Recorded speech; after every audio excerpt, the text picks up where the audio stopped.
show you how to put the shifter lever boot into the shifter lever, or call it however you like. Just a small spoiler for upcoming videos. But anyways, so I'm going to make a part 2, of course, but this is only for the installation of this ball guy, for this thingy.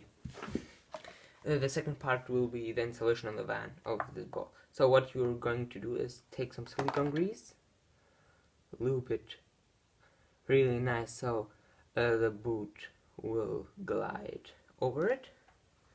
This little boot, yes. Take it like this, just push it. Now it's inside, that's what she said. Anyways, I'm going to take a small pick or a screwdriver. You can do the same. So you just pry this over.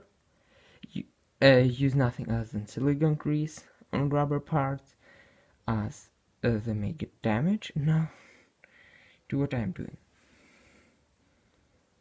Just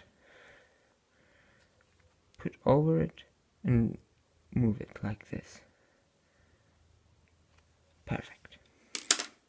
Move it a little bit so you're sure that it's well seated. I saw only a few tips.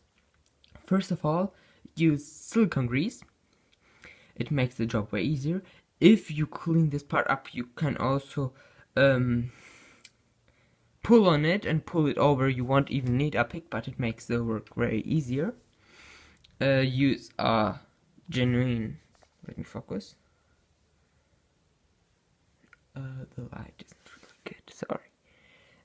Use a genuine VW part. You can see it's genuine. No, I'm not saying it because I'm getting sponsored or something like this. Of course I'm not getting sponsored. I have barely 100 subscribers. And I don't think that a big company would really care about investing on a guy that has 100 subscribers. Anyways, I'm just saying it because I've learned it the hard way. I've bought a lot of rubber parts before I started with the genuine parts. I started with aftermarket parts, of course. I learned my lesson. They rip and they perish really fast. On the radius rod bushing I replaced, it started cracking after 6 months without even getting used. I used silicone grease, which also stops the deterioration of rubber. One reason more to use silicone grease, it protects the rubber. And one other reason is I replaced the fuel filler neck grommet. This is a genuine right now. It cracked within 6 months. It looked like the 20 years old one. I will make a replacement video on this one. You can see this one is genuine. It will probably last 20 years. So anyways, if you like this video, like, share, subscribe, and as always, have a nice day. Thanks for watching. Bye.